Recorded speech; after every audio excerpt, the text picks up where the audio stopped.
Archie Phillips' weekly outdoor television series is now available on video cassette.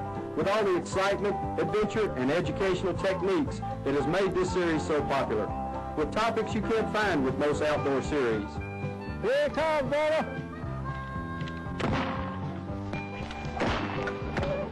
Golly, got one. Look at that thing go. Oh, there's two. There's two up there. There goes one. There's another one up there. There's one in this tree. There's one. Got him? Oh, look at that! What a cat thief!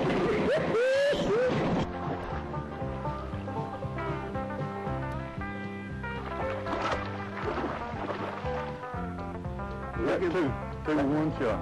Oh, look at that. Now, folks, I'm going to tell you something. We're getting this thing started off with Jerry Simmons, and probably one of the greatest bow hunters in America. Now, there you see it. Shot two with one shot. Well, you know, down here in Demopolis, you're kind of way away from any big cities. Oh, look out, look out, look out. Oh, that's a good one there. Whew. Saw him move, did you? Look at that. Don't break that pole, Andy. Look. Wow, look at that thing. Look at that. Look at that thing. Look at that. Holy mackerel, what a fish. Come around the backside. Look out, look out, look out, look out, look out. Get him, Harry. You better get him, Craig. He's going to get away. You better get him, Greg. You better get him, get him, get him. He's going to go. Go. Escape into the great outdoors with Outdoors with Archie Phillips. Available at video stores nationwide.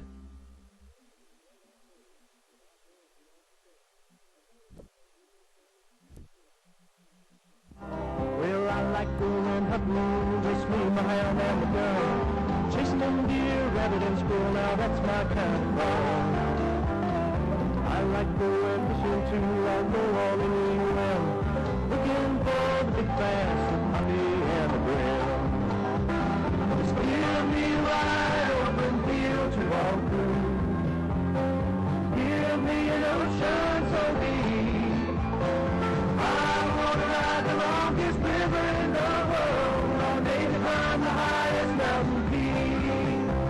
Like going down to the fishing hole, buddies and me and old cane pole. Bait them hooks and wet them lines, just like I love so fine.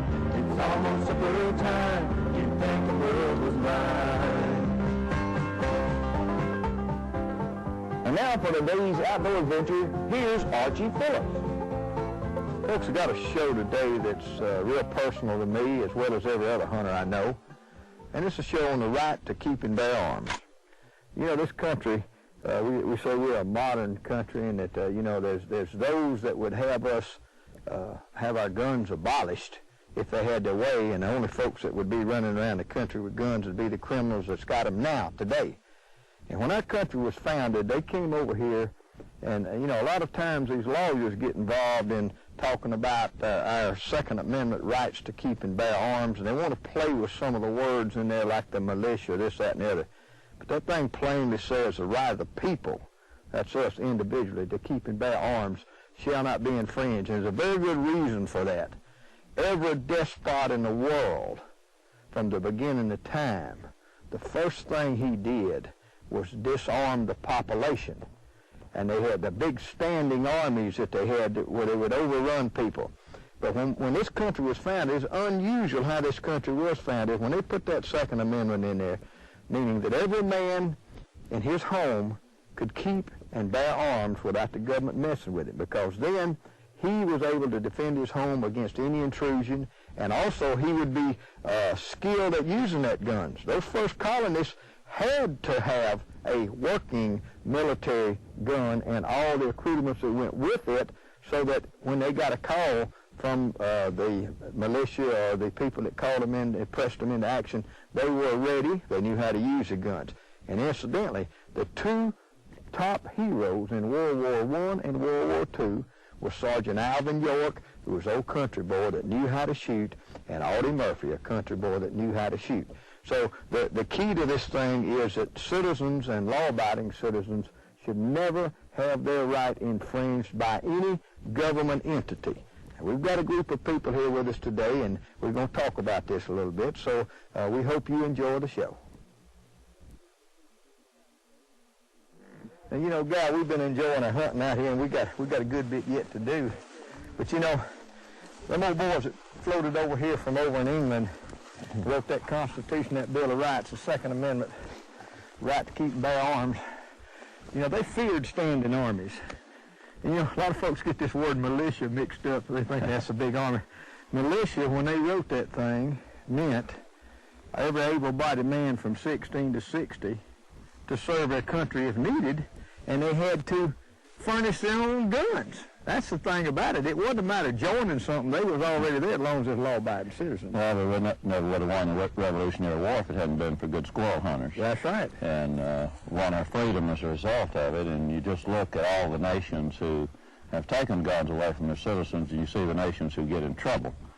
And so the right to bear arms is one of the most precious things we have. We certainly need to protect it. It certainly, and you know, and that enables us to, most people raise their kids up hunting, they teach them gun safety and that kind of stuff, but, you know, like I tell some folks, if you don't have the right to keep and bear arms, your other freedoms, that's the first thing you do in these tyranny countries, just come out there, confiscate the guns, and then you go do whatever. You lose your freedom of the press, and you lose all your other freedom to worship. Look what they've done in Russia. You couldn't even worship over there. Well, not only that, look what happened in China, which would not have happened had it been a nation that had arms. I think that's one reason that we've always been so strong. Other nations knew that all of our citizens had arms. America would be a hard country to overrun. You know, if they dropped right here in the middle of the United States and decided it's going to take us, we'd have a militia in every county, every little town, so that wouldn't be a very good thing for them to do. And they know these things, too, don't they? That's right. Exactly. That my old buddy down there, Charlie Price down at Hattiesburg, Big Buck, he said, you know, he said, when the founders of our Constitution got together, he said, they was just like a bunch of regular fellers. He said, they got in this room, you know, and they said, all right, and we're all over here, and we don't like what we had. Let's decide what we want to do. And one of them raised his hand. He said, now, that first thing we're going to do, they got to quit killing us for believing in God the way we want to. Number one, freedom of religion. They got to quit that. This other old boy raised his hand and said, hey, they got to quit kicking us around out there, too. He says, I want something that'll shoot. And I don't want nobody running over me, because I'm going to be protected. And they wrote in there the right to keep and bear arms, Second Amendment, shall not be infringed. You know, some of these folks get messed up about this militia business. Tell me from a legal point of view what them folks are talking about in your opinion. Well, the militia, not only in my opinion, but recently the Supreme Court has come out with a decision that defines what we the people are. And the people is not defined as a group, the people is defined as a single individual. And that is the way the Constitution was defined. It defines the people as an individual person because each of us have individual rights. That same right that's provided for in the Fifth Amendment to that Bill of Rights, the right against self-incrimination, also is the we the people that applies under the Second Amendment. And those are individual rights and not rights, corporate rights, as some people say. And I think the Supreme Court has finally made that very clear as to what they mean. Well, you know, a lot of people don't understand this thing about militia and deputy. You know, what happened is, when you had some bad guys running around, the farmers couldn't all stay up at night, you know, hoping that he'd come in and get him. So they said, look, what we're going to do, we're going to all pool our money, and we're going to delegate to the police and the sheriff the right to protect it. But we're not relinquishing that right. We're just delegating it. So he gets out there and he patrols around, and while we sleep, we hire him to do that, don't we, Warren? Absolutely. Now, if we can't hire enough police if crime gets too bad. So what we do is we say, look, you find some more good guys, and if you get in trouble, you deputize these guys. Now, if it gets bigger than that bunch, you just call all of us law-abiding citizens, and you make up a posse, like they used to do in the Old West, of law-abiding citizens. That is your militia, the one man, the sheriff, his deputies, all, and then if it got too bad, you get two counties together. First thing you know, you got the whole state together if you got a problem. Then if it's a real big problem, you get the whole country together. You call that an army. So it wasn't no mystery back in them days. You know what I'm talking about? They had that thing figured out real good, best I could tell. But Judge, we appreciate you helping us out, and we appreciate your interpretation. I got to throw one thing in. If any of your listening or viewing audience here are members of the American Civil Liberty Union and the lawyers that try to take our guns away, I wonder how they're going to feel when they see the judge if they walk into his courtroom. Well, they're going to be in for trouble. That's all I got to say. Well, they will feel safe because I will abide by the law and protect the Constitution, but the Constitution says we have individual rights as well as collective rights, and those rights give us each a right to protect ourselves, because I've been in this business long enough that I know that the police cannot protect everyone. We have to protect ourselves, and that Constitution gives us that right to do so. So there's more crime stopped by the individual armed citizen than all the polices in this country combined. Now, Frank, you told me before, you're not one of them chiefs that sign all that stuff about confiscating guns from law-abiding citizens, are you? No, I'm opposed to that element of law enforcement that is involved in the move to restrict the freedom that we have to possess whatever firearm we choose, so long as we use it properly and not misuse it. I don't think that the law-abiding citizen should be penalized for what some outlaw does. I went to Mississippi to locate a little Browning 20-gauge quail gun to give to my grandson, and I got over there at the gun store, and when I agreed to make the purchase, the seller couldn't sell it to me because I was from Alabama. Well, I've never misused a gun in my life and never intend to misuse a gun in my life, but I had to drive back to Alabama without the gun because, That's something.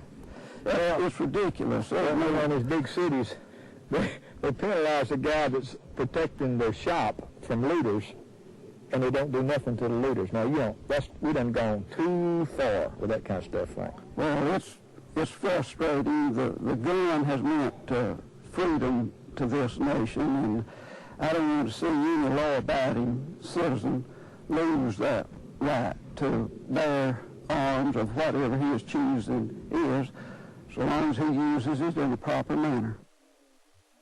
Folks, this is a resolution of the House of Representatives in Alabama. It's called HJR 79, Act number 61, by Mr. Jack Biddle here from Gardendale, Alabama. This is the Alabama's right to keep and bear arms resolution passed by the House and Senate. Jack, we want to thank you, buddy. You're welcome. I appreciate your efforts. Now, yes, sir. And for NRA, Jack, thank you very much, too. Just happy to do it. Right. Now, Warren, he done us another favor. Tell us about that other bill you got through. I passed a bill, the last bill that I passed pertaining to firearms says that no municipality in the state of Alabama can enact any laws pertaining to the ownership, possession, or purchase of a handgun. Preemption. Right. So it keeps the purchase of handguns and the carrying of handguns in the hands of the legislature, who are elected by all the people in the state, which I just feel a little better with. Well, Jack, on behalf of our almost 3 million members nationwide, I want to thank you very much. It's a great example. I hope the other 49 states will follow. I hope so, too. Paul, we appreciate you coming out with us on our Right to Keep and Bear Arms show, the NRA people and all, and I know you live just next state over, right across the road to hunt, fish, and keep the right to freedom with our guns, and you got a little tune there you want to sing, son? Well, yeah, we got one that we did in Nashville. I'm going to sing one about hunting for you in just a little bit. Well, you been on that Grand Ole Opry? Yeah, I've been on two, and I've been on all of them. Yeah, I've been on everything. We're trying to promote what you're promoting, hunting and fishing. Of course, you know you can't go hunting if you don't have a gun. They're trying to take the gun away. They try to sneak in on us everywhere. They say they try to use assault when there's all these bad words is what they do to us. Thank goodness for the NRA. That's all I can say. I tell you, a man that hunts and don't belong to NRA. Yeah. He ain't got no right. You got to have a hunting license and NRA. And then you go in and find something to hunt. Now, I want to tell you a little bit about the Right Arm of America before I sing a little song about hunting. It was our feeling several years ago, and Mr. Cassidy knows that we entertained at their national convention. And we put together, when I entertain, I do about 100 conventions a year, national and regional and statewide. I always try to put a song together that fits the group. And our feeling was that the gun is the right arm of America. It just stands to reason that it is. And the people that are condemning the gun and trying to take the guns away, the only reason, Archie, that they have the freedom to even do that is because of the gun. Do you understand what I'm saying? In other words, we are free because of the gun. Now, the Bible says one day there's not going to be any more wars. Doesn't say how many are going to be between now and then. Now, the late Teddy Roosevelt said, walk softly, but carry a big stick. And I think that's the reason, and it's good the things that we're seeing in the Soviet Union today, but I think the reason is because we've had the big stick. And I remember when I was little, if I had a big stick, nobody was going to fool with me. Now, and I say that, unfortunately, that's the reason. Well, that's the reason it took them Soviets 40 years to try to regain their freedom, because them stinking countries over in Europe disarmed everybody in sight. And the poor devil, you know that old movie, Dr. Zhivago, you remember seeing that? Yeah, I remember Dr. Zhivago. That was the most depressing movie, but the thing that really touched my soul, there these 4 guys are riding up on a horse, just 4 of them. And there was just this one doctor and his sweetheart. You remember that? Yeah, I remember his sweetheart especially. All right, well, you know, I'm sitting there thinking, now they're going to haul me off. If I had my old Model 12 with 7 shots of buckshot, I promise you I could get all 4 of them before the first one hit the ground. You understand what I'm saying? Then they'd be hunting them 4. So it breaks my heart to see people that love freedom.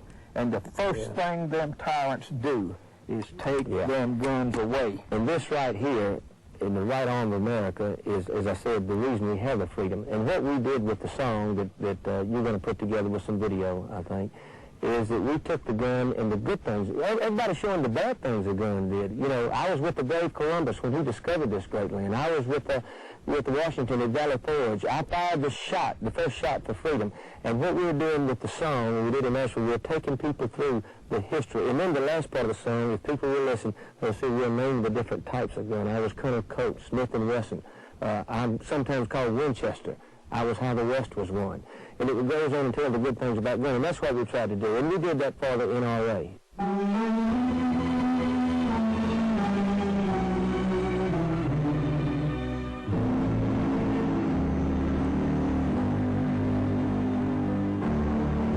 I was with the brave Columbus when he discovered this great land.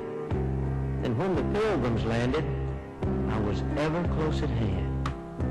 I fired the shot heard round the world, that all men might be free. I thundered for Old Glory. I roared for liberty.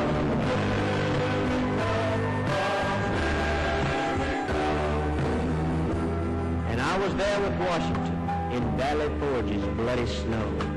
At the shoulders of determined men, we overcame the foe. In the hands of volunteers, this time in New Orleans, we denied the crown again. We had no need for earthly kings. When Travis called, I answered, but the Alamo was lost. Then I returned with Houston, and we showed them who was boss. When brothers from the north and south began their bitter fray, it was not for me to choose a side, so I was blue and I was gray.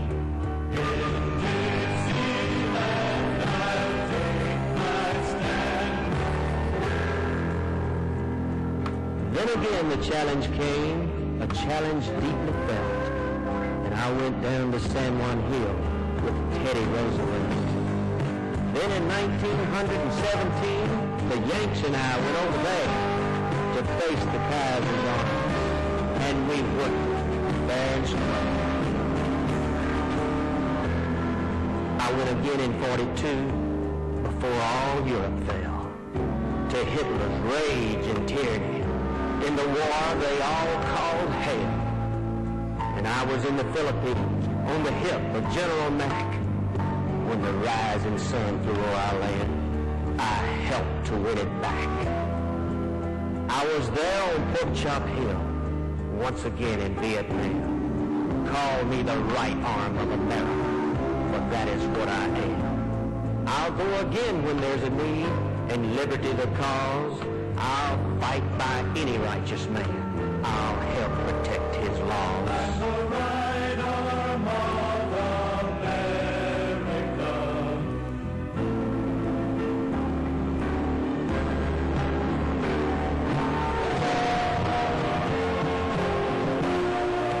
I am Smith Smith & Wesson, Colonel Colt and Remington. I'm often called Winchester. I'm how the West was won. Marlin, Sharps, and Browning. Stevens, Fox, and Ruger, too. Many are the brands I've worn. Those are just a few. On the battlefield or in the home, I'm your security. A tool of peace from freedom's forge, I'll help to keep you free. There are those who say I'm evil, they condemn me and they damn, yet they are free to say I should be banned because of who I am. In the U.S. Constitution, Amendment number 2, you are given the absolute right to own me. The choice is up to you. I'm only what you make of me. I'll do what you want done. Treat me with my due respect. I am your nation's gun. I'm the right arm of America. Homeland of the free.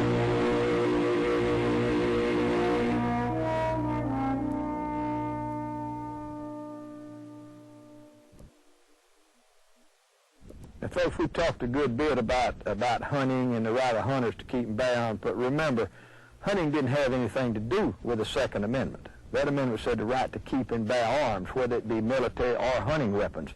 Your military weapons are by far the greatest choice of your target shooters, which compose an awful lot of sport shooters.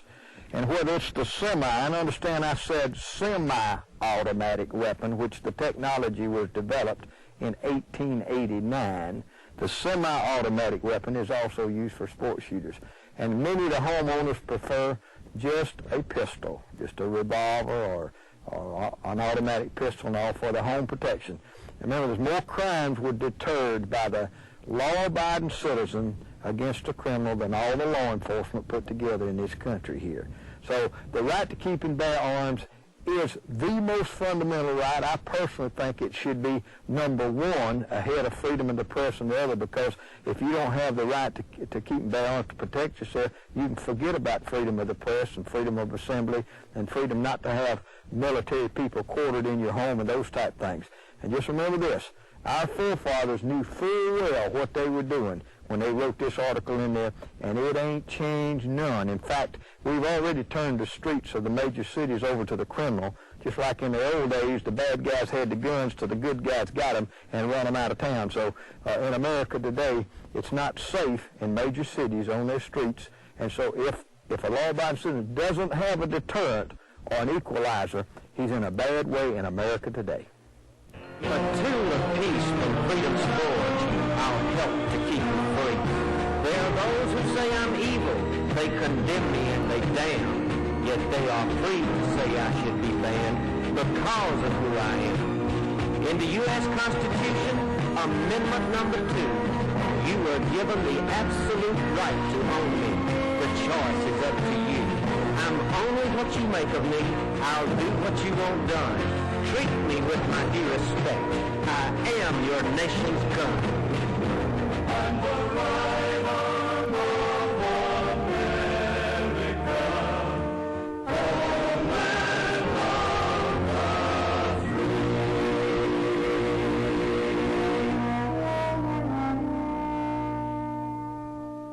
When autumn comes and the leaves fall down, when the wild goose calls and winter turns around, let the cold clear air meet the youngster's nose, blow his soft young hand, take him home, teach him how to tune.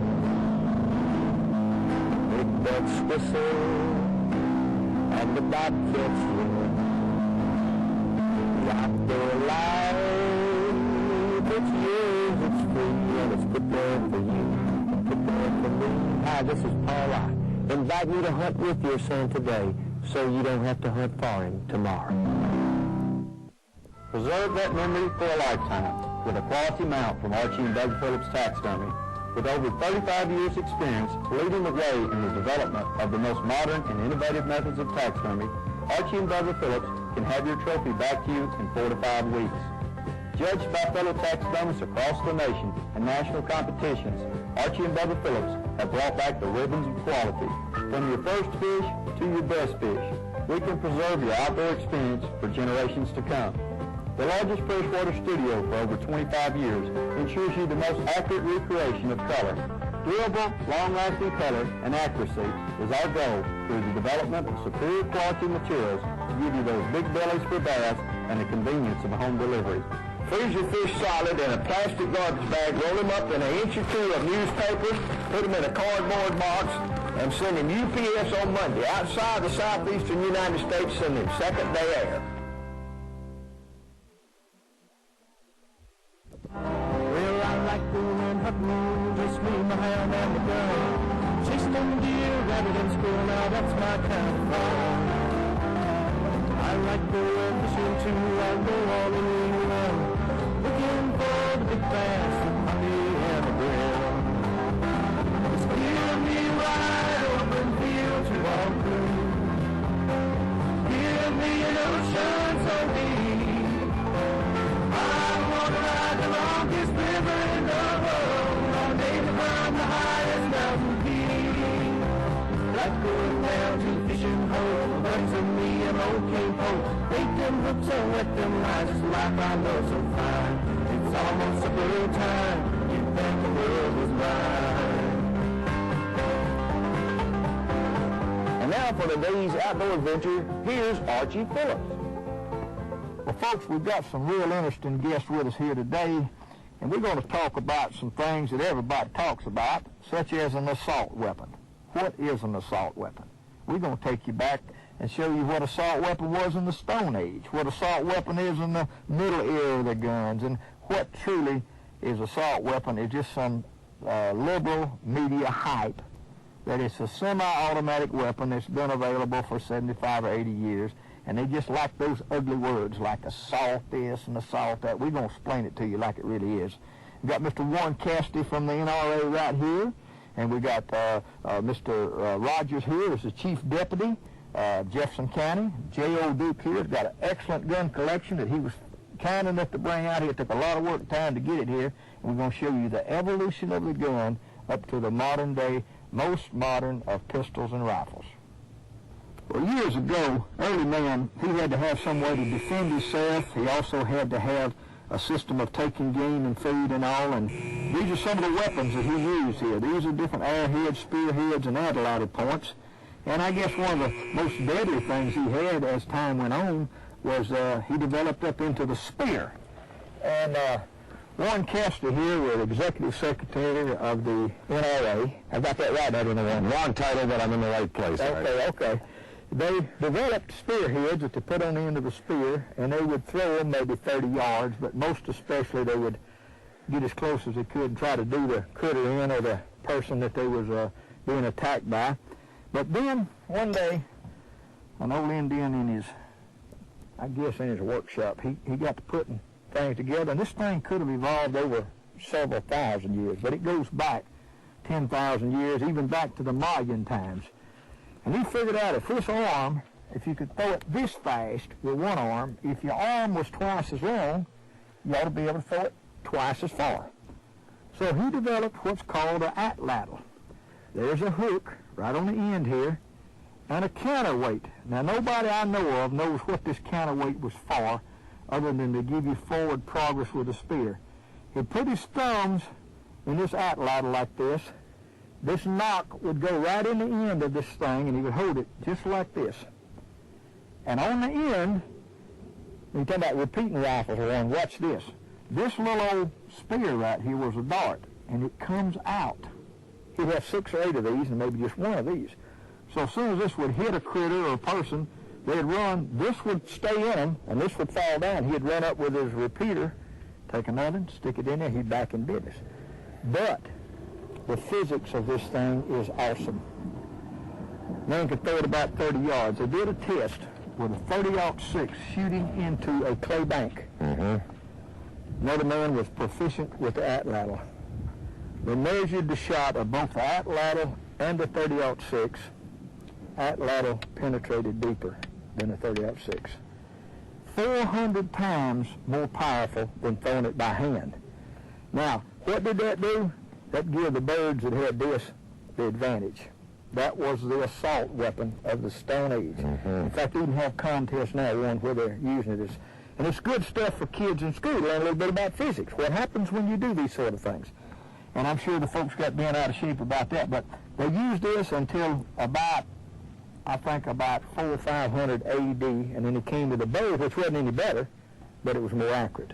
You know, Arch, if I could add something here, anthropologists, you know, those fellows that dig up around the world in Africa and try to find these early civilizations, they find that in the growth of mankind, the thing that separated the first men from the animals were weapons.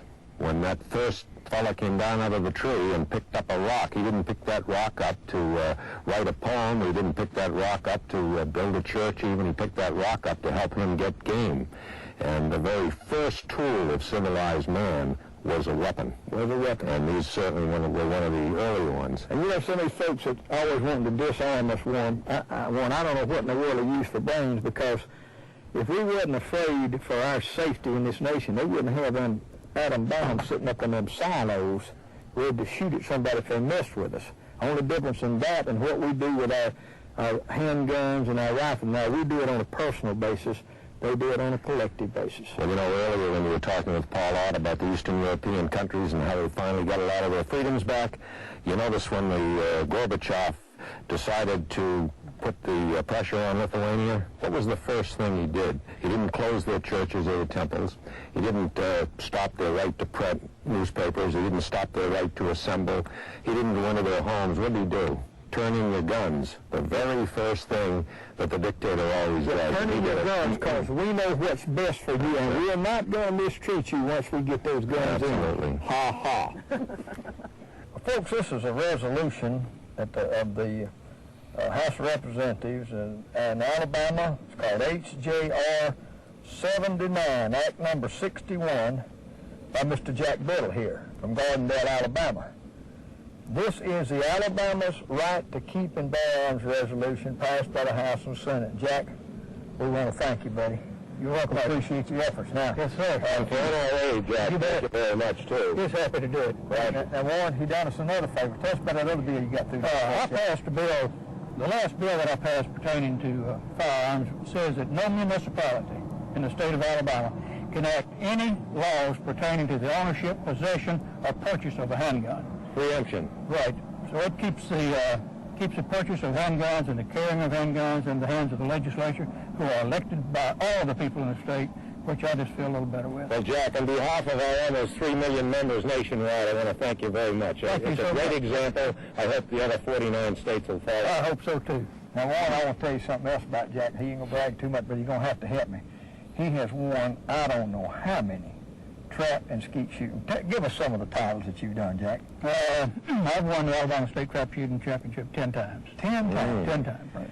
How many of them, the most of them birds that flew out there before you ever missed one? What's your longest consecutive streak? 400. 400 without missing one.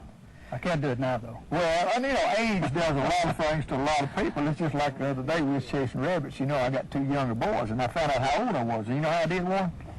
The rabbit hopped across this little creek. And my 20-year-old, he hopped across that little creek. And my 32-year-old, he hopped across that little creek. And I come running, I got right up on the bank, and I said, no, I better not. So I walked around. You know what I'm talking about. I know exactly what you're talking about. Jack, well, that kind of trap shooting record, you must have gone to Vandalia. No, You haven't? Back in those days, I couldn't afford to go. Oh. Now you can't afford Now I can't go. I can't hit them anymore. Now, Jack, I wish you'd just turn around now and tell the folks, you know, I got a favorite gun, and I don't want to prejudice anybody's thoughts and all, but I had a fella that used to shoot deers and deers and deers. He said, Archie, when are you going to get you a real gun? Well, I didn't know what he was talking about, but I got me a Model 12 Winchester. Money won't buy it. You understand what I mean? I know exactly what you mean, Archie. This is the gun that I won the state championship with 10 times. I know a reflection on it. It was a little bit nicer than this one. Well, I understand all of them a little nicer than this one, but I used mine, Jack. You know, I used mine too. But I shot it at singles, doubles, handicap. One thing that's tore me up was to get up there to shoot doubles and misfire on one barrel. you know. boy. And oh boy, it just messes you up. So all I had to worry about was my left arm. Could I shuck it? And as long as I could shuck it, I wasn't worried about it. Well, that's the way I might go on hunting trips, and guys go out there with me, and I know there's a lot of good automatics on there, but we get halfway in the woods and a squirrel run across a limb, and I'm just, you know, I try to give them an opportunity to go ahead and take a shot, and I hear click, click, oh, need some WD-40. Yeah. No, what you need is a Model 12. No, Model 12. They don't come any better. I wouldn't take anything from that. You know now that Browning is making these guns, the 1912 model, exact, except you can't hold the trigger and keep firing, making them brand spanking. I have not seen one, but I think that it's a needed gun to be made today. I think so. All right, two running, let's fire a few off. I'm going to move on up the line here, Jack.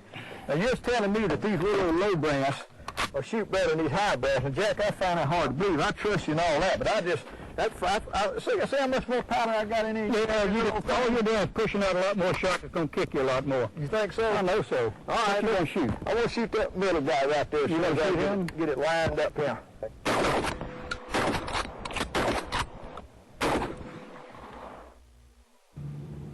The folks in firearm history got Mr. Tom Starnes with us, and this is one of the earliest guns we could find.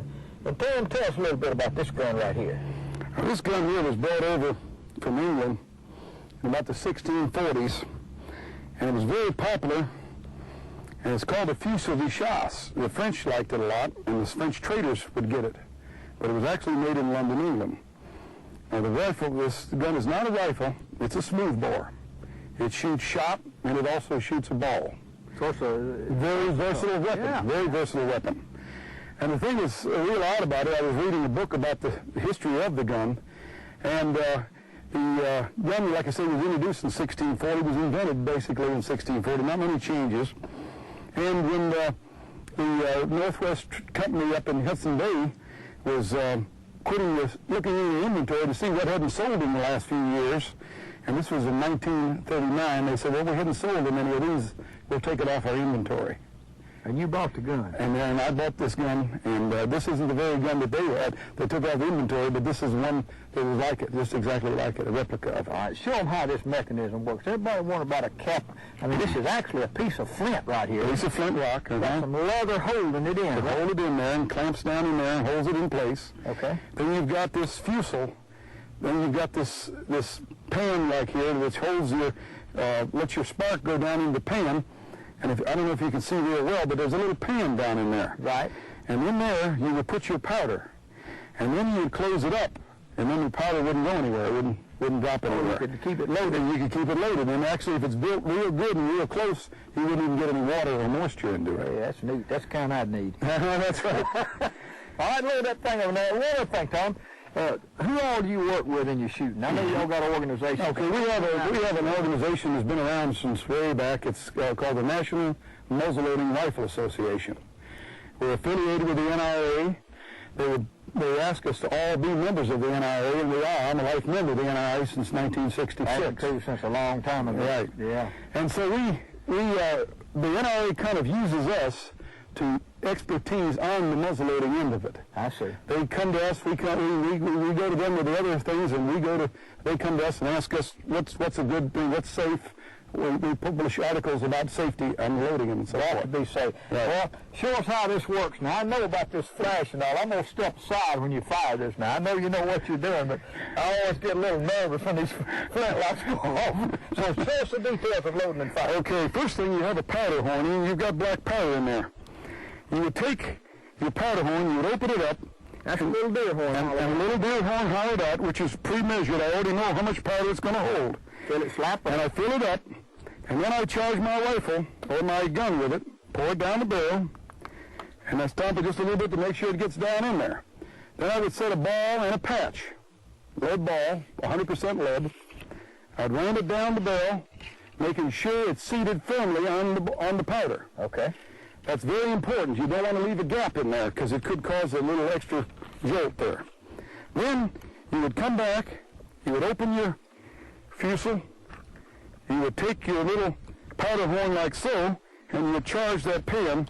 Now that powder horn is just for this job. That's just for this. That's a small little deal, and every time I push it down, it gives me 10 grains of powder. 10 grains. This was very much used in the old days. If you had to, you could take your main powder horn and use it. Stick it in there. And stick it in there and do it. Okay. But it's much better to use a smaller one. All right. Then you would close her down. Okay. It's cocked now, and it's ready to shoot. All right, let me see you blast off one. Okay. We'll hit that lady with the shoot at me. Very good.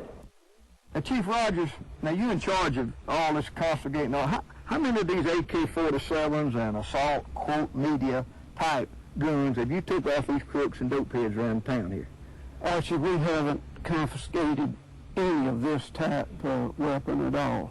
In other words, the news media have you believe that every crook run up downtown had an AK-47. That seems to be the trend of the media across the nation, making the attack on the so-called assault weapon. But this has not been any problem to our department at all. We live in a metropolitan area of some 750,000 inhabitants. Yeah. Well, you know, they say they won't pass all these laws on guns, but we got laws against dope, haven't we? Sure have. Stop none of it, though, has it? No. Well, tell us, if you would, if they're not confiscating this kind of weapon, what are you taking off of criminals, Chief? Here's an array of an assorted type of firearms that really pose the problem for us. All of these are single shot. There have been more people killed with single shot weapons than all the automatics combined. That is in the civilian police work. Look at that old ugly thing right there. I'd be almost afraid to be on the back end of some of this junk y'all gathered up. These are the type weapons that Look at this thing. that the outlaws are going to make. You can pass laws from now on, and it's not going to have any impact on the people that are determined to use these type weapons illegally. It just won't make any difference to them. There are already laws on the books to prohibit this, and they don't abide by it. Now, Willie over here, he's got us a special thing, I believe, hadn't you? Show us what you took off one of them crooks, Willie. Okay. If they take away your legal guns, this is the type weapon that you're going to find on the criminal out here. These are handmade in a machine shop. This weapon will fire. It fires a .32 caliber cartridge, and all this is made in a machine shop. Cartridge is here, .32 caliber. Short barrel, but it's made for close range shooting. It's made to kill. Firing mechanism is just a plunger spring type deal, and it's made to shoot and kill at close range. How about that? Easily confiscated in the pocket. Isn't that something? So the crooks going to get the guns, and you know what just really tears me up is you disarm people in these major cities, and then they've got no means of protection. The police is out there on the streets trying to stop the looters, and then the murderers in there killing. They've been shooting babies and stuff up there in some of them big cities, and then if a man has a gun, they put him in jail for protecting his home. That's stupid, ain't it? Well, they've got their priorities in the wrong direction. To disarm the legal law-abiding citizens should be a crime within itself. Well, it ought to be treason or hanging offense is what it ought to be, in my opinion.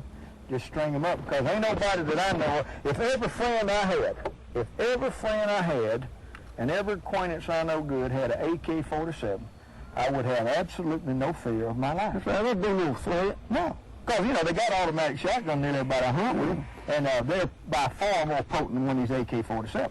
What happens on gun control legislation is that you wind up disarming the legal law-abiding citizen because he's going to obey that law.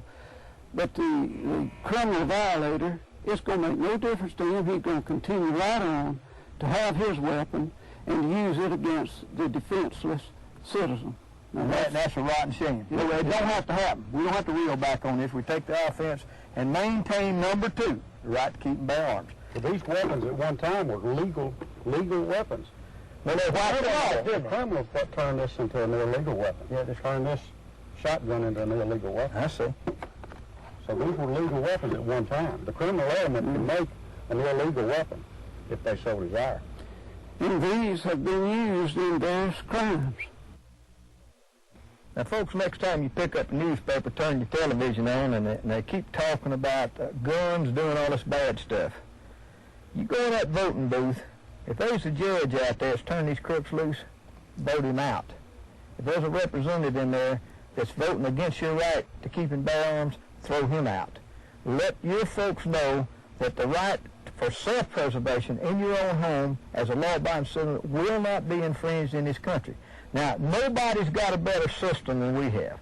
All of Europe collapsed over there, and them people was shot and thrown in big old holes and covered up, but they were all disarmed. You look at every nation on the face of the earth, the first thing the criminal government does is take up the guns. We don't want that to happen in this country. We've got strong people that believe as we do. We've got the Sheriff's Department and our sheriffs and all work with us on the right to keep and bear arms. And Warren Cassidy, without the NRA up there, you can kiss your right to hunt goodbye in this country. And then the criminal, he's the dude that's got the big stick in this country. Now, we want to thank y'all for the job you're doing up there. Thank you, Archie. And Chief, we appreciate your strong stance on these criminals, because I tell you what, it's a sad state of affairs when law-abiding citizens have to continually be victims because they take away your right to guns, and as you showed us, the criminal's going to get a gun. He's not going to go up there and sign up for no waiting period, and he's not going to go up there and tell them who all he is. He's just going to break in a house one night, get a gun from one of us, and go out and do his mischief. And Chief, we appreciate your facilities here, and Warren, you can tell them boys back up in Washington, just keep hammering away there, because we got to have each other. You know what I'm saying? And Duke, many thanks to you for the hours you put in bringing these guns out chronologically and showing the history of them and how they do, and all the other folks that support people, and Dave Halleck and his group, and the sheriffs and the boys on the rappelling teams and all. We just appreciate all of you. And y'all folks stay tuned again next week for some more Outdoors with Archie Phillips.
Outdoors with Archie Phillips is now available on video cassette, like Volume 26, Black Powder Hunting. Relive the experience of your forefathers by experiencing hunting with the old style. Hunting with a black powder shotgun is an enjoyable way to put a little variety in your hunting style. You learn how to load the old smoke bowl and how to anticipate the delayed action. This video includes hunting of quail, squirrel, and rabbit. So ask for Outdoors with Archie Phillips, Volume 26, Black Powder Hunting.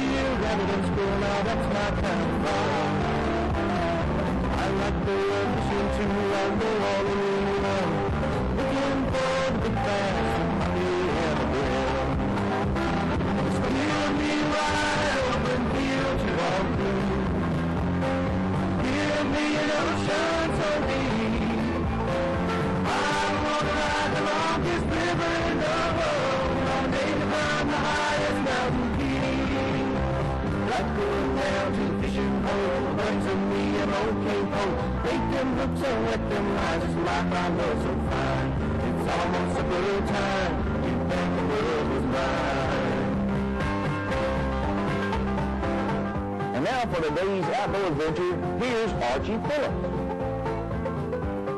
Folks, we're out at the Jefferson County, Alabama Sheriff's Range. Got G.O. Duke and Willie Hill here, and we got a lot of guns we're going to enjoy shooting. And Willie, you got something brand new there you wanted to kind of experiment with out here. Tell us what that is. Yes, this is a A180. It's a .22 caliber. It's made by Illinois Arms.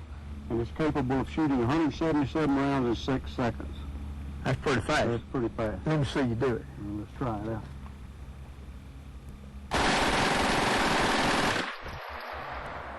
It's gone? That's it. It's empty. How many did you shoot just then? 177 rounds in 6 seconds. Holy mackerel. Well, folks, we're going to be talking about all kinds of guns and weapons here, and maybe we can bring you a little history on these guns and how guns have keep America free.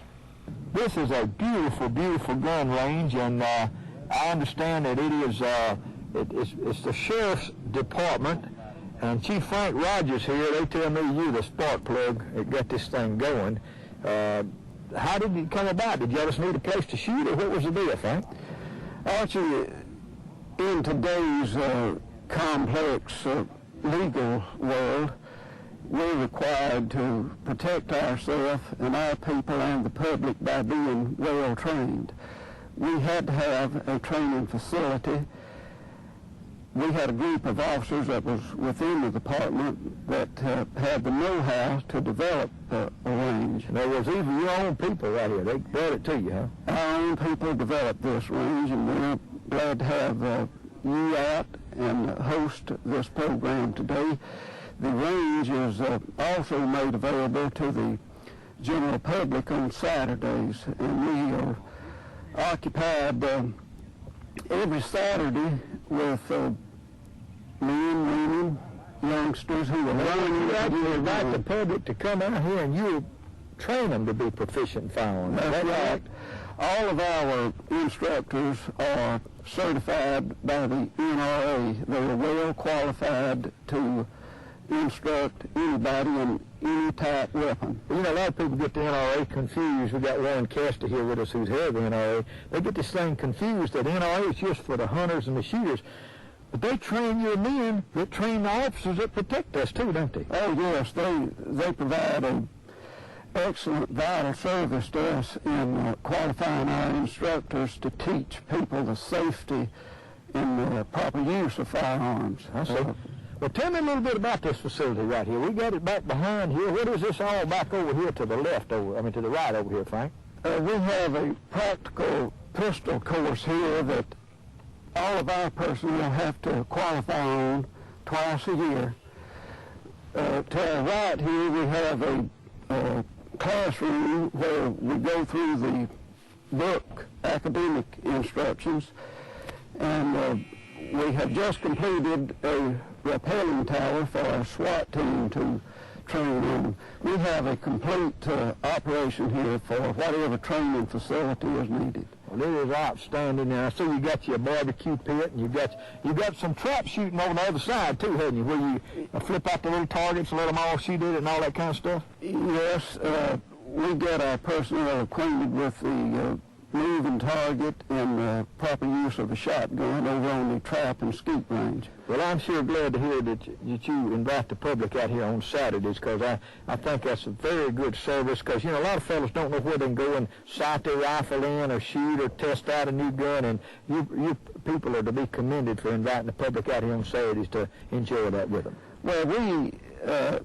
Jefferson County issues 50,000 legal gun licensees annually, and a number of those people are not fairly trained in the safety and proper use of a firearm, so we make this facility available to the general public so they can operate a firearm safely. Now, Frank, you told me before, you're not one of them chiefs that sign all that stuff about confiscating guns from law-abiding citizens, are you? No, I'm opposed to that element of law enforcement that is involved in the move to restrict the freedom that we have to possess whatever firearm we choose, so long as we use it properly and not misuse it. I don't think that the law-abiding citizen should be penalized for what some outlaw does. I went to Mississippi to locate a little Browning 20-gauge quail gun to give to my grandson, and I got over there at the gun store, And when I agreed to make the purchase, the seller couldn't sell it to me because I was from Alabama. Well, I've never misused a gun in my life and never intend to misuse a gun in my life, but I had to drive back to Alabama without the gun because Isn't that something? it's ridiculous. In these big cities, they penalize a guy that's protecting their shop from looters, and they don't do nothing to the looters. Now, we done gone too far with that kind of stuff, Frank. Well, it's frustrating. The gun has meant freedom to this nation, and I don't want to see any law-abiding citizen lose that right to bear arms of whatever his choosing is, so long as he uses it in a proper manner. That's great. Let's look at some more of your facility here, Frank. Now, Frank, what have you got right here now? This is a rappelling tower that our SWAT team trains on. We train that particular unit to deal in very high-risk, hazardous situations, such as hostage taking or someone barricaded in a house and won't let you get up on it. These people are specially trained, they're highly specialized in the effort of rescuing people under real hazardous conditions. Well, it can be any kind of thing, too, can't it? Just any type of operation. All right, and these fellas, I was talking to Jefferson Smith, he says that they've got all their stuff in a car, and that if when a crisis or the call comes, they go straight to the precinct there, get their car that's got everything they need, right? Yes. And then they go to the scene. Each car that's assigned to our SWAT unit is fully equipped with whatever equipment that would be needed on the scene of a hostage-type situation. They are equipped and can respond immediately. Okay. Look at that, Frank. Look at that thing come down head first. Down head first, top of a window, into the window. Bam. Boy, that looks dangerous as everything. Goodness gracious alive. Lean over like you look. Man, there ain't no way I'd do that. I might go down backwards, Frank, but I don't know about that way. But I can see the advantage of that. In other words, rappelling has a whole lot of uses. Oh, yeah. Not just coming down a wall. That's right. I see. In our rescue operations, for instance, they're trained to deal in all type of rescue where people have fallen off of a cliff, they drown in the rivers, lakes. Cars down in the water, but they ain't drowned. They're coming off of bridges and all that kind of stuff, isn't it? That's right. They're specially trained to cover most any situation that we get confronted with. I want to know who them two young boys up there's already running up and down that thing. Looks like they've been trained for 20 years. Who's them two boys? Those two happen to be my grandsons. What's their names? Daniel and Darrell. Daniel and Biddle. All right, which one we got coming down on this rescue thing right here? Darrell is being rescued now. He will be brought down the tower. Okay. Now he's got some kind of little deal attached to him that the boy gets in, isn't it? It kind of looks like a little backpack or something he's got on. Yes, that's a harness that ties him to the SWAT officer. I see. Now, do these boys that's on this SWAT team, do they come out here? Now, look at this. Look at this. Look at this. That is outstanding. Yeah, this could be used in a fire rescue where that service is not available with a fire department. I see. We can use it in that situation. All right, let's see them peel off of that high one up there. Now, that's how high is that, Frank? I ain't good at estimating heights. I'm saying that's getting up near 75 feet in height. Oh, damn, boy. Oh, no, I don't even want to watch. Look at that. Frank, y'all have done an outstanding job with these boys. And Mike Hallmark, you're on this SWAT team. Now, what is this deal with this pipe business up here? What is this all about? This pipe simulates a helicopter skid. If we were going into an area where we couldn't physically go in, otherwise using a helicopter, we would use a helicopter to put a SWAT team into an area for any type of rescue or any type of SWAT operation that we had going on. Boy, he just comes off there like greased lightning. Yes, sir. You can put a 10-man SWAT team. Let me hold right there just a minute. Can you ease over here with that deal you got right there? I just think that the people need to see how in the world you can jump off a building like that and not kill yourself. All right, now who is this right here, Mike? This is Deputy Don Markham. Glad to meet you, Don. You've been doing a good job. Now, you turn sideways here, Don, and let them see this gizmo you got on there right there. This is a locking D-ring that we use along with a tactical repelling harness. He's locked in there good, isn't he? Yes, and a CMI Rescue 8. Say that again. What'd you call it? CMI, it's hot. Don't take long to fill that one. This is a 5/16 Kerr-mantle, blue water Kerr-mantle rope. And you control it with this hand, right? Control it with the back hand. Further around to the back, the smaller you back, you pull it, the tighter it'll hard lock the rope up. This hand on the front's just used for guidance. Great. That's outstanding. Thank you, fellas. Thank you, sir. All right, this is a 30 caliber M1 Garand semi-automatic, carries an 8-round magazine. It's one of the finer weapons that we've ever had. We'll try it down range. Man, that thing shoots good. Ready? Yeah. Shoot something out there, Duke. That's an awesome weapon. That's an awesome. Dr. Clyde, you want to shoot a few off through there? Let me have it with that Garand. Take it off safety. There you go.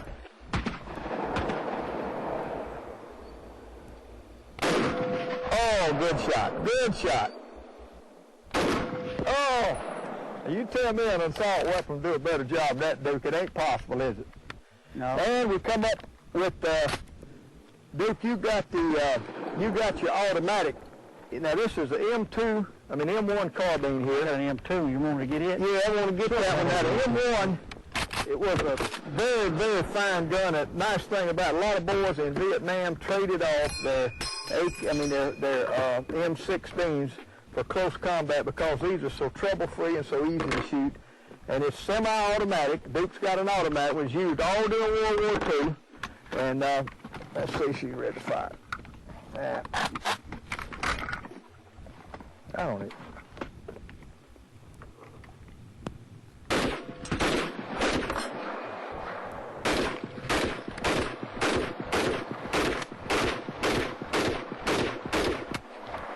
That's about as automatic as a man ought. There's one left. And she's clear. And the mechanism's so loose you think it's going to fall apart, but it works like a charm. Archie, this is the same weapon, except this is a different model. This one is capable of firing either semi-automatic, just like that one, or it's selective fire.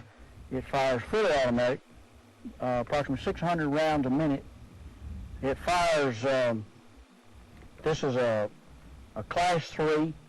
It comes under your National Firearms Act. This weapon has to be registered. A law-abiding citizen may have one of these. They're regulated by the U.S. Treasury Department. There's a $200 per transfer tax that's applicable for any weapon such as this. It's a lot of fun to use, and they were used extensively in Vietnam, used in Korea. In Vietnam, armed in the early part of the Vietnam War, the Vietnamese and a lot of our special forces like them. It's a very fine weapon, and it fires real. We fired it quite a few times today, and already got it sort of dirty, but it fires. That comes on, though, Duke. Yeah. Thing about these, you can't hit nothing, can you? Well, not fully automatic like that, you can't hit it, but you can hit it. You can spray fire out there, can't you? Yeah, but if you're doing it at a normal firing rate of about 3 rounds, you can control them. You could hit the silhouette and the center part of an individual. You can hit him and control it 3 rounds. If you'd like, I'll try. So you're almost just about as well off to be shooting semi, aren't you? Yes, sir. In certain categories, let's just take it and let me show you what I'm talking about with a single pull of the trigger, not holding it out. This, in the movies, they call this other thing that I'm doing is rocking and rolling. All right. But this one is still on automatic, right? Still on automatic. Okay. Now, so I'm going to fire at the Mullins. Okay.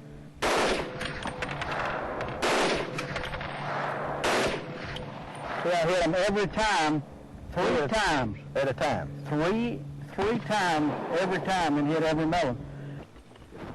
Now, Duke, when you hear something or read something in the paper and they say automatic weapons, they're trying to make us think our semi-automatics. That's what they're saying. This is a real automatic weapon. Now, show them the difference in the thing. All right, this is a 45 caliber grease gun because it looks like a grease gun. All right. Very cheaply made, but a fine weapon.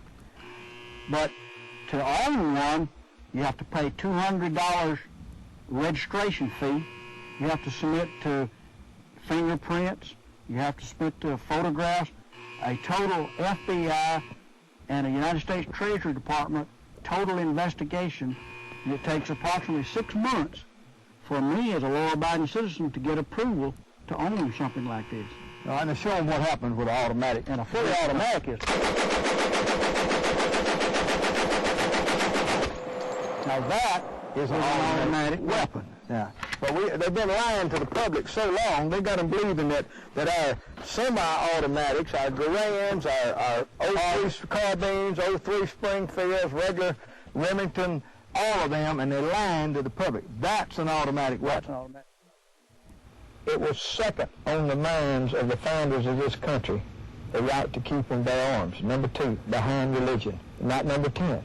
And so it's been a very good ride. It's been good to this country. And old Sergeant York, when they went out there and recruited him, the most decorated man of World War I, why? Because he was a skilled marksman before he ever got in the Army.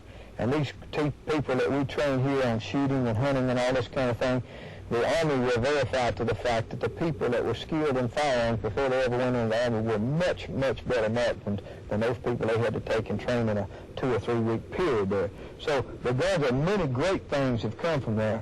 Guns have brought freedom to people all over this world. And the only people there's nobody as free as Americans. And the NRA is the one organization that I think has done a super job to keep us strong. And we want to appreciate you folks up there. You go back and watch and tell them what we think. I will, Archie, and I'd like to take this opportunity to just tell your viewing audience one other thing. We've never been under greater threat from those who would ban all the firearms you've seen these men firing today and enjoying today. The opposition is stronger than it's ever been. It's better financed than it's ever been. It's more angry and ready to attack us on all fronts. Those of us who are interested in hunting, you might know that the groups today not only wish to ban hunting, but they wish to ban zoos, they wish to ban circuses, they wish to control how we control our pets. In Germany recently, you recall down at the taxidermy show, the West German told us that they have now banned all bait fishing in West Germany. You can't put a hook in a bait. You can't put a hook in bait in West Germany, and these same folks are attempting to take away all our rights here, however they do it, whether they ban an assault rifle, whether they ban a small handgun, whether they ban hunting, whether they eliminate seasons on animals or birds that are not endangered. They get us anyway. So all of your audience, Arch, I hope they pay close attention to what they saw here today, what you're telling them, and fight, join up with NRA, join your state associations, join your gun clubs, support candidates. You've seen a representative here today, Jack Biddle, that fights up there. He can't fight alone. He needs the support of the good people of Alabama. And all of your representatives in the various states need your support. So get behind them. We have more shooters and hunters in this country, more than enough to win these battles if we get off our duff and do something about it. Don't go sleep, him. Absolutely not. Well, and Frank, we appreciate Chief Rogers here, the fine facilities you got out here in jail. We appreciate you bringing all your guns out to help us. We couldn't have done it without y'all, I'm going to just tell you. And I want to brag, too, on you a little bit, Frank. I know you don't want me to do too much of this, but they open this range up to the public out here every Saturday.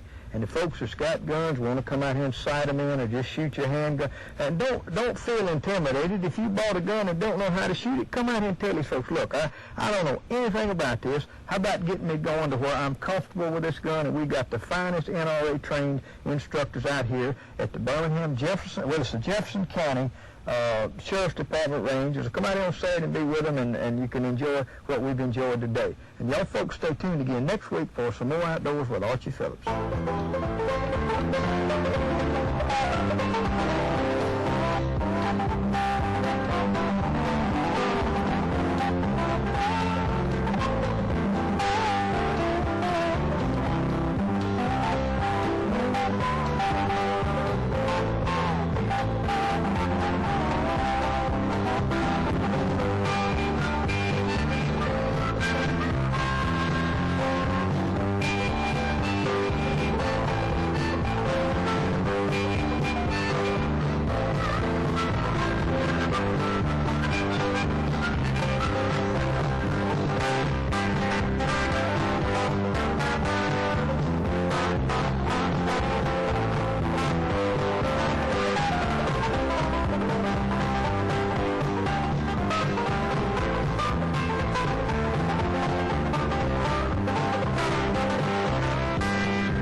Outdoors with Archie Phillips is now available on video cassette, like Volume 24, Bird Hunting. Bird hunting is so popular because of its fast movement and snap action, which refines the skills of hunters.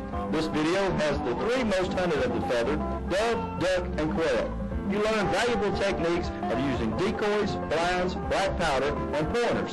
Proper identification is important, as well as how to cook them up. So ask for Volume 24, Bird Hunting.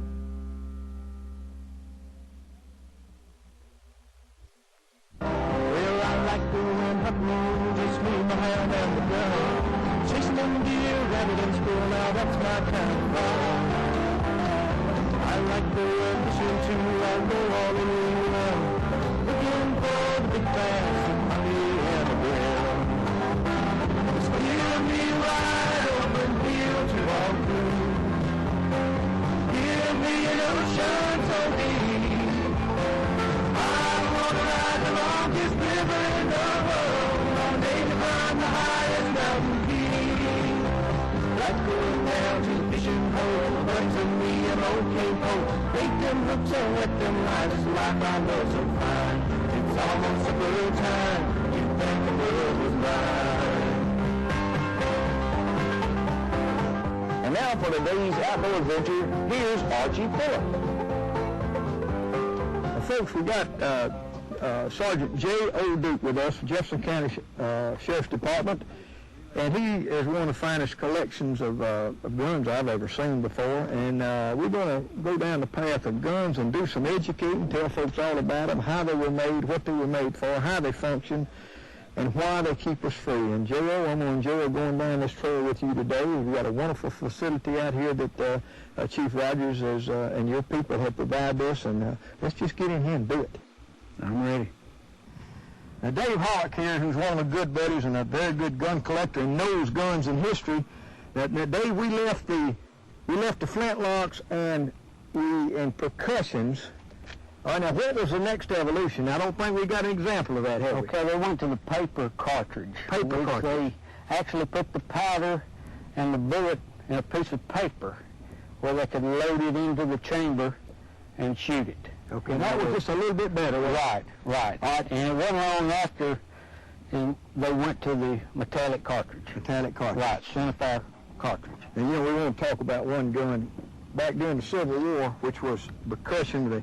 They came out. This is well, Dave, you know about this. That's gun. a Spencer 5650 Union Officers Cavalry carbine. Carbine. Yes, sir. Well, what happened in the South at the Battle of Selma, when, of course, the Yankees had us outnumbered about 9,000 to 1,900, but most important, they had a 7-shot. This thing opens in the back right here, and they could sit down low, load 7, showing them bullets there. Right. 7 of those, close that thing back up, twist it, and just keep on firing. And Right. They had your so figures, and we had single-shot muzzle we loaders. just couldn't compete. And that was in fact, that was the assault weapon of 1865. That's what changed the tide of the war. This right here. Right. And you know, our fellas tell me about sometimes the little insignificant things will change the battle.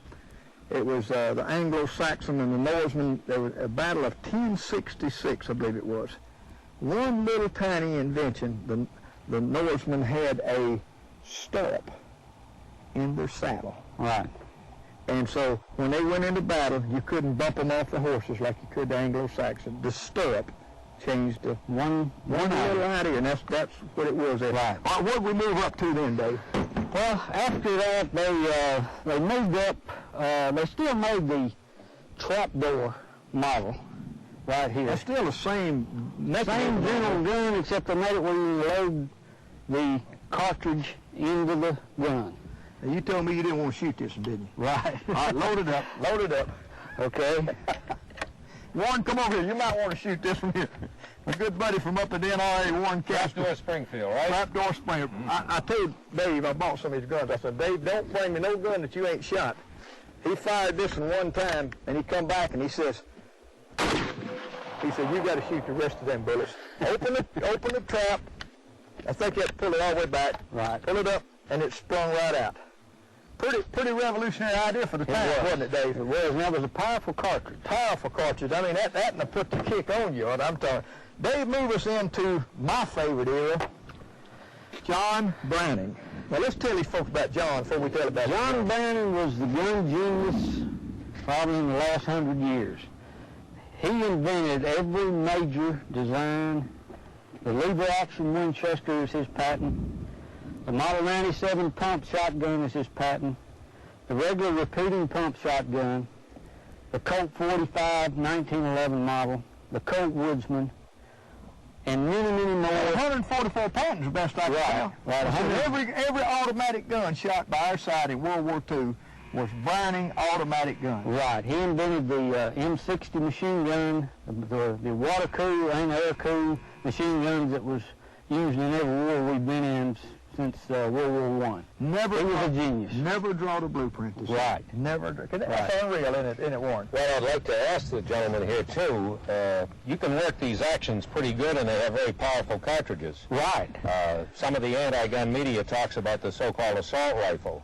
If I had that rifle across this field here, and you had an M16, who would you bet on? I'd rather have this gun. You bet your life. So I'd rather have this if they gun. take all those plastic guns off the market, these are better guns. Beat them. Look here, Warren, let me show you. They said that this action right here, when these two pins come up, when they converted from black powder to smokeless, it's supposed to take a strong, they said all they had to do was change the chain, but them guns are already strong enough to take that much in it. And This was the original Buffalo gun, 1886 Winchester. And it done the job. It done the job. All right, then we moved up to what now? Was this his most famous one coming up here now, John? Well, this next one is the one Teddy Roosevelt made famous. He was still a Browning gun. This was the official U.S. rifle for the Spanish-American, the 1898 war. I got you. With Spain. And this is the same rifle that Teddy Roosevelt took up San Juan Hill right here. It was a special cartridge called a 30 US or 30-40 Krag. And it had a box magazine. First gun invented with a box magazine. Right here. I see. And it was a 6-shot repeater. Very powerful. I see. All right, now what's the next one you got? We're getting into my favorite territory now. This is probably the most popular gun ever made. This is the Winchester 1894 30-30 carbine. They still making that gun, ain't they? Still make it. They made over 5 million of them. And you just can't beat it. How Right. can you beat it? It just functions good. Everything on it works. It's simple. It's a good cartridge too, don't it, John? It's 7-shot. 7 shots. 7-shot. It gives a man 7 shots. All right, load it up and shoot that for me one time. Show them the size of that cartridge too, John. Here's the cartridge. Okay. And it's still a good deer gun too, isn't it, John? I still use it. Yeah, we'll put one shell in it.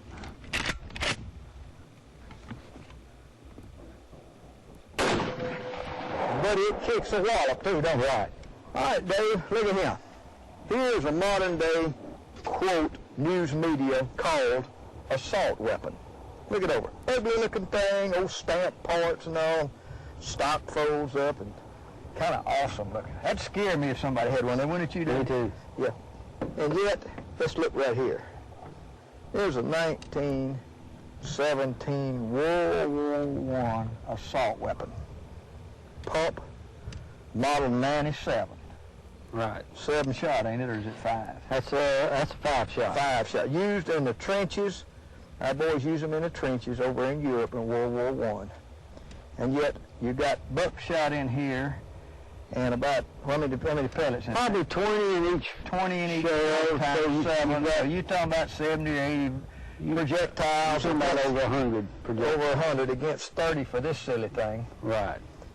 Pump shotgun any day in the week has got more firepower than these, quote, I keep using that word because I ain't going to use assault. They don't have any meaning. Anything that you take off after a fellow to do him in is an assault weapon. That's by far more deadly a weapon. And this is the old 97. They built millions. You got one over there behind me, haven't you, Dave? Let me see. I hadn't even shot this thing. Oh, shoot. Wow. I think it won't put something out there. Let me tell you one thing about this gun they need to know about. In World War I, they had trap shooters. Not crap shooters, trap shooters. And they would sit up there in those trenches, and when those Germans would throw them hand grenades, they would instantaneously fire their guns hit the hand grenades and deflect them to keep them from coming in the trenches with them. So it was a fantastic gun. They still gone back. They've been in business for years. They came out with a Model 12, but we ain't there yet. Right. Show them your civilian model. Let's just make sure that everybody knows. The 97 was invented originally for me and you type fellas. Yeah. Something to go out and hunt with, because it was the first designed repeating shotgun. And it was a good one. And the Army picked up on it. Yeah. Because it is You a got good you one. ready to shoot? No, I didn't shoot this. Step over and it don't make a bit of, the sound's the same, the bullet's the same, the action's the same. It just don't look awesome, does it, Dave? I want to show them one other thing about the 97, Dave. The next model, when John Browning developed his, he eliminated the hammer, and it scared people to death. They thought you could not have a gun if it didn't have a hammer. He made the hammerless shotgun there. So I done got her back there. I need to close her back up right there. You go do that. Okay? All right? So you know more about them things right there. All right, we're going to move on to some other stuff here. Folks, we got Judge Garrett from the Birmingham court system in Birmingham, Alabama. He's kind of like what they say, one of them tough on criminal judges.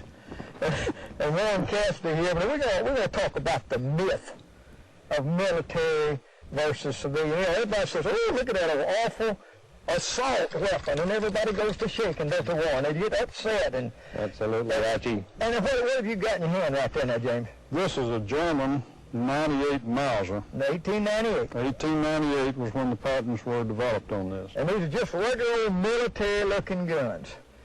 And you know what James does with these things, don't you, Warren? Well, he certainly does, and when you look at the stock, and it's not too fancy, the woodwork and the receiver and all this heavy wood, and that's what's got all the folks excited when they talk about these so-called assault rifles. Because as you mentioned, Sergeant York used this to assault the Germans, and a lot of Germans used this to assault our boys. They did. And then the judge takes these military rifles, puts them in his shop at home, gets a beautiful piece of walnut, works hard on them, blues them, turns down the bolt, makes them look not only beautiful, Archie, but non-threatening. But they're the same gun and the same action, and they shoot the same cartridges. Ain't a nickel's worth of difference. I want y'all to see that. Ain't a nickel's worth of difference. And this gun right here, you hold that right here.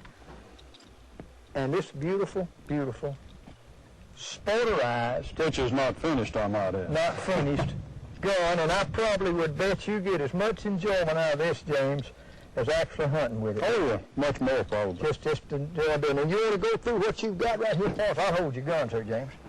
Show me what you got right there now. This is essentially the same rifle as that one. That is the military version. This is actually a civilian, but it is the very same action.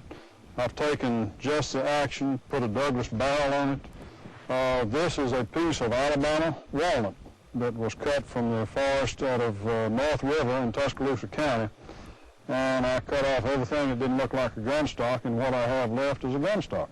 Well, I'll be. Now, this is for hunting. I've hunted with this for a number of years, but it starts with the same action as the military action. And I build a lot of them on military actions. This one just happened to be a commercial action, but I actually prefer to build them on military actions. Isn't that something? Well, now, Judge, you've got some others here you wanted to show us here, didn't you? What about this one right here? This was on an 03 Springfield, and this is a piece of French walnut, and I'm in the process of finishing this one. I'm checkering the fore-end now. I still have to finish the checkering on the fore-end and checker the stock, and then I'll have to reblue it. But that is a Springfield made from the U.S. Springfield action. The other one that I have here is a rifle that I have used for target shooting for a number of years. It's quite heavy. This was built on a Peruvian 98 action. Many of the countries developed the 98 Mauser and used that as their military arm. This one came from Peru. It is a 98 Mauser action, and this one will shoot shots that you could virtually one-shot, one-hole groups almost all day. Put them all in there together. Well, that's what it's for. This is a target rifle, and that's what it's used for. Well, let me ask you one other thing. Doc, Judge, you do a beautiful job on these now. Being as you are a legal man, Yes, sir. and I just happen to have a legal question for you. That my old buddy down there, Charlie Price down at Hattiesburg, Big Buck, he said, when the founders of our Constitution got together, he said they was just like a bunch of regular fellers. He said they got in this room, and he said, all right, and we're all over here, and we don't like what we had. let's decide what we want to do. And one of them raised his hand. He said, now, the first thing we want to do, they got to quit killing us for believing in God the way we want to. Number one, freedom of religion. They got to quit that. This other boy raised his hand and said, hey, they got to quit kicking us around out there, too. He says, I want something that'll shoot. And I don't want nobody running over me, because I'm going to be protected. And they wrote on there, the right to keep and bear arms, Second Amendment, shall not be infringed. You know, some of these folks get messed up about this militia business. Tell me from the legal point of view what them folks are talking about in your opinion. Well, the militia, not only in my opinion, but recently the Supreme Court has come out with a decision that defines what we the people are. And the people is not defined as a group, the people is defined as a single individual. And that is the way the Constitution was defined. It defines the people as an individual person because each of us have individual rights. That same right that's provided for in the Fifth Amendment to that Bill of Rights, the right against self-incrimination, also is the we the people that applies under the Second Amendment. And those are individual rights and not rights, corporate rights, as some people say. And I think the Supreme Court has finally made that very clear as to what they mean. Well, you know, a lot of people don't understand this thing about militia and deputy. You know, what happened is, when you had some bad guys running around, the farmers couldn't all stay up at night, you know, hoping that he'd come and get them. So they said, look, what we're going to do, we're going to all pool our money, and we're going to delegate to the police and the sheriff the right to protect it. But we're not relinquishing that right. We're just delegating it. So he gets out there and he patrols around, and while we sleep, we hire him to do that, don't we, Warren? Absolutely. Now, if we can't hire enough police if crime gets too bad. So what we do is we say, look, you find some more good guys, and if you get in trouble, you deputize these guys. Well, if it gets bigger than that bunch, you just call all of us law-abiding citizens, and you make up a posse, like they used to do in the Old West, of law-abiding citizens. That is your militia, the one man, the sheriff, his deputies, all, and then if it got too bad, you get two counties together. First thing you know, you got the whole state together if you got a problem. Then if it's a real big problem, you get the whole country together. You call that an army. So it wasn't no mystery back in them days. You know what I'm talking about? They had that thing figured out real good, best I could tell. But Judge, we appreciate you helping us out, and we appreciate your input. I got to throw one thing in. If any of your listening or viewing audience here are members of the American Civil Liberty Union and the lawyers that try to take our guns away, I wonder how they're going to feel when they see the judge if they walk into his courtroom. Well, they're going to be in for trouble. That's all I got to say. Well, they will feel safe because I will abide by the law and protect the Constitution. But the Constitution says we have individual rights as well as collective rights, and those rights give us each a right to protect ourselves, because I've been in this business long enough that I know that the police cannot protect everyone. We have to protect ourselves, and that Constitution gives us that right to do so. So there's more crime stopped by the individual armed citizen than all the polices in this country combined. That's a pretty good thing for the NRA and us armed citizens to be proud of. Thank you, fellas. Thank you, Arch. You've seen the semi-automatics in the military style, and we've got them in the civilian, exactly the same gun. The civilian just looks prettier, don't it, Warren? A lot prettier. Well, now here's another hang-up folks get, and they try to make a hassle out of it. And this is a #1 buckshot. That's one shell's got 20 number 32 caliber pellets in it. You got that 7 or 5 times that times 20. You're talking about 100 round Duke. What you got right there? At number 9, there's 356 right there. Just in one. And then when you go up to the alt and the 1 and the 4, I don't know how many 4's got it. Must have 27. 27 in number 4. 27 in one of these times 5, you're talking about well over 100 rounds. And Duke, the largest clip you got is what? 42. 42. And you see when they're shooting automatic, if you're not shooting in bursts of 3, you're wasting your time and your money and your bullets. So all of this rhetoric about assault weapons is just pure crap. That's all it is. There's a fact of the matter right there. So, don't get hung up on this about this, because your plain old shotgun we've been hunting deer with for years and years and years. It's just as deadly as anything that's come out up to date. Archie, I'd like to add something. I think the reason that the anti-gunners are doing it this way is to break up the ranks of all of us hunters. If they can get the shotgun folks uninterested in what happens to the so-called assault rifles, then they weaken our whole cause. If they can get the people that are interested in pistol shooting and not interested in hunting, and they split them off, then they've weakened our cause. And I think this demonstration here shows that regardless of your interest in firearms and whether you're an NRA member or not, and if you're not, you should be, That's right. as you've said often today, we're all in this together. Our interests are the same, and the interests of the other side is to ban all privately owned firearms, regardless of the rhetoric that they give out. That's exactly true, and that's what we've tried to portray here today. And Warren, we've been out here with a group of good fellas all day, having a good time.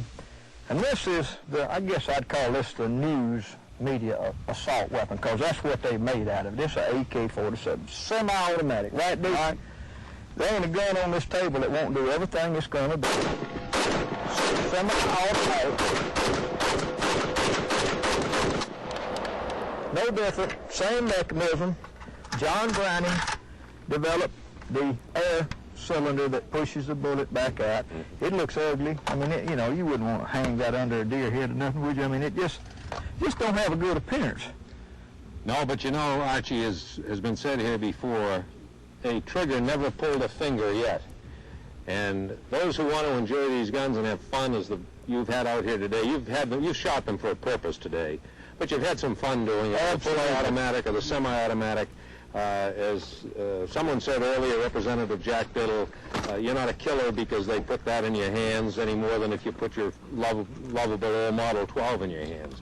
And you've had some fun doing it. If you follow the laws and you pay the registration fees that Deputy Duke has talked about, there's no reason that you shouldn't be able to own and safely use one of these firearms. Well, that's great. And Warren, I want to thank you for being with us today and all the folks we had. And y'all folks stay tuned again next week for some more Outdoors with Archie Phillips.